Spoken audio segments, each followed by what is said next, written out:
Outre son faible entretien, la TLC 200 est réputée pour sa faible consommation de carburant, ce qui est peut-être la première raison qui pousse les propriétaires à dépenser plus lorsqu'ils envisagent une voiture européenne plus économique, comme un Volkswagen Touareg. Mais non, chacun comprend que les économies sur les pièces de rechange seront finalement plus importantes, surtout sur le long terme, surtout s'ils optent pour un V8 essence. Oui, le 2UZ FE de 4, 7 litres à courroie, 288 chevaux, ne nécessite généralement qu'une alimentation régulière et abondante. Compte tenu de sa durée de vie impressionnante et de ses faiblesses minimes, ce moteur peut sans risque être considéré comme l'un des rares moteurs dits à 1 million de kilomètres, bien qu'aucun kilométrage de ce type n'ait encore été enregistré. Le seul élément à surveiller régulièrement est le niveau de liquide de refroidissement. Comme sur presque toutes les Toyota, la pompe à eau peut soudainement fuir, ou la partie en plastique du radiateur peut être endommagée. Ce sont deux problèmes mineurs qui peuvent être résolus en une journée, et certains peuvent même le faire eux-mêmes. En 2010, le moteur 2UZ FE, fiable mais archaïque selon les normes actuelles, a été remplacé par le 1UR FE de 4, 6 litres en aluminium, 309 chevaux, équipé de régulateurs de phase et d'une distribution par chaîne. L'augmentation de la traction a entraîné une augmentation des problèmes. Désormais, outre la vérification du niveau de liquide de refroidissement, il faut écouter le moteur et rechercher des éventuels cliquetis de chaîne. Si vous en constatez, il est temps de remplacer le tendeur hydraulique, et ce, sans délai, sous peine de voir la chaîne sauter. De plus, le moteur le plus moderne s'est révélé inadapté au mode de vie urbain moderne, notamment aux embouteillages. Au ralenti, les pistons et les segments se couvrent d'une épaisse couche de calamine et un manque de décarbonatation régulière peut entraîner une usure prématurée. Mais ne vous inquiétez pas, le moteur durera de toute façon 400 000 km. Je sais que cela peut paraître étrange, mais après avoir discuté avec des vendeurs de TLC 200 lors de mes recherches, j'ai réalisé que de nombreux propriétaires aisés n'étaient pas préparés à la consommation de carburant des V8 essence. C'est probablement la raison pour laquelle la plupart des TLC 200 sont achetés en diesel.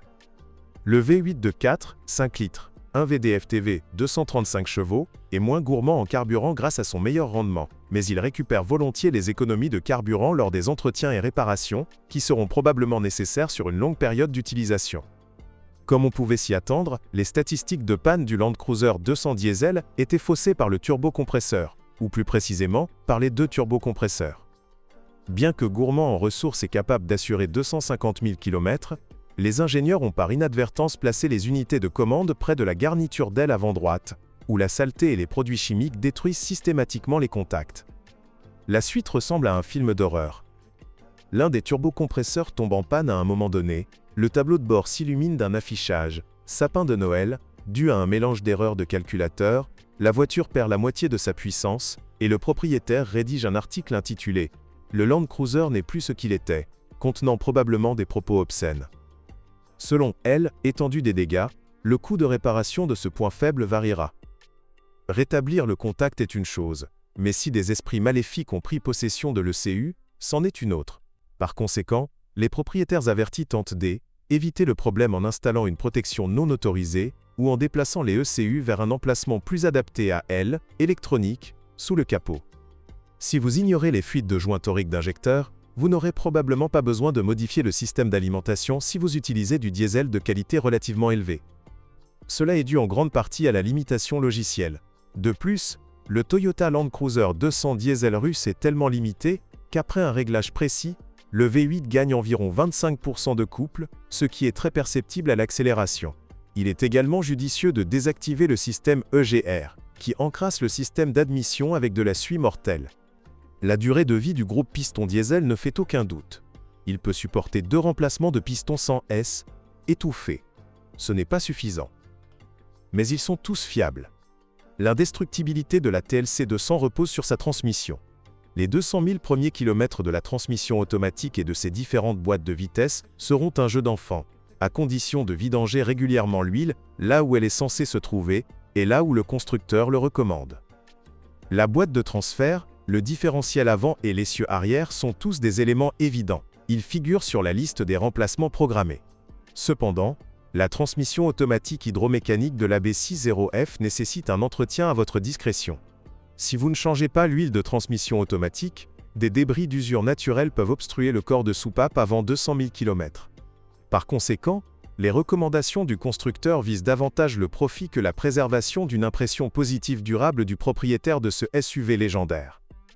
Bien que de nombreux constructeurs de SUV autrefois brutaux optent progressivement pour des versions allégées, le Toyota Land Cruiser 200 utilise toujours des bras de suspension en acier à l'avant et un essieu rigide à l'arrière.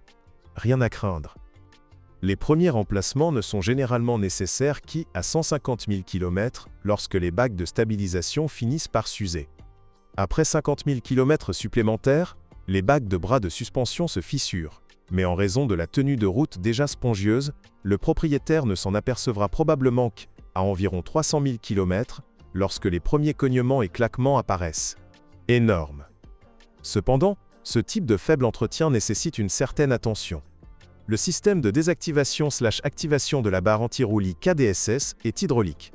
Il est donc préférable de renouveler et de purger le liquide tous les 100 000 km pour éviter de remplacer les vérins hydrauliques, plutôt coûteux. Au premier signe de défaillance, les pneus s'usent prématurément et la caisse de la TLC commence à s'incliner sensiblement. Vous ne le remarquerez pas. De nombreux propriétaires abandonnent même complètement le système et installent une barre anti-roulis pleine standard. D'ailleurs, la même règle s'applique à la suspension hydraulique réglable installée sur les versions haut de gamme du Land Cruiser 200 restylé. Changez le liquide et vous serez heureux pendant des centaines de milliers de kilomètres. La direction du Land Cruiser a été une surprise inattendue et désagréable. Peu de points sont impeccables, à l'exception des flexibles de direction assistée qui ne fuient pas. Autrement, elle est une source constante de plaintes. Les oreilles sensibles des amateurs de cruisers japonais sont généralement gênées par des cognements lors des passages sur les bosses, provenant soit de la crémaillère de direction, qui peut et doit être réparée, soit du cardan de l'arbre de direction, qui devra être remplacé. D'ailleurs, le cardan est aussi le plus souvent responsable de l'effet de direction serrée. Mais pas toujours. Parfois. Le point faible est la pompe de direction assistée, entraînée par la chaîne de distribution sur les modèles diesel. Lorsque la pompe se grippe, la chaîne casse, provoquant le douloureux grippage, des soupapes et des pistons. En bref, mieux vaut diagnostiquer sans tarder une direction serrée. Difficile de trouver un propriétaire de Toyota Land Cruiser 200 qui n'ait pas critiqué son imposant véhicule tout-terrain pour ses freins défaillants. Ils sont mauvais à tous les niveaux. Ils ne sont ni efficaces, ni durables. Les plaquettes de frein doivent être remplacées tous les 15 000 à 20 000 km et les disques 2 fois moins souvent. Ce serait acceptable, mais la contrainte thermique accrue provoque le grippage rapide de toutes les pièces mobiles des étriers, y compris les pistons et les guides, qui perdent leur mobilité, ce qui, à terme, accélère l'usure des embrayages. La graisse graphite peut être utile. Les 200 d'avant le restylage présentaient également des fuites de liquide de frein par les joints ABS. Ce problème a disparu. Certains l'ont réparé eux-mêmes, d'autres l'ont fait sous garantie. Au moins, ce mal n'apparaît plus dans les recherches de voitures d'occasion. Côté intérieur, le Land Cruiser 200 se comporte comme une voiture japonaise classique. Autrement dit, rien ne tombe en panne. Même les éléments qui perdent de leur esthétique avec le temps continuent de remplir leur fonction. Le ventilateur de chauffage, qui tourne parfois à plein régime, peut voir ses bagues de guidage se désintégrer, produisant un bruit de cliquetis, mais il continue de souffler de l'air dans l'habitacle. Il en va de même pour les filaments chauffants du siège conducteur. Ils peuvent se déplacer, causant au conducteur un inconfort, hormis une augmentation de la température. L'intérieur est impeccable. La qualité des matériaux n'est pas digne d'une Lexus.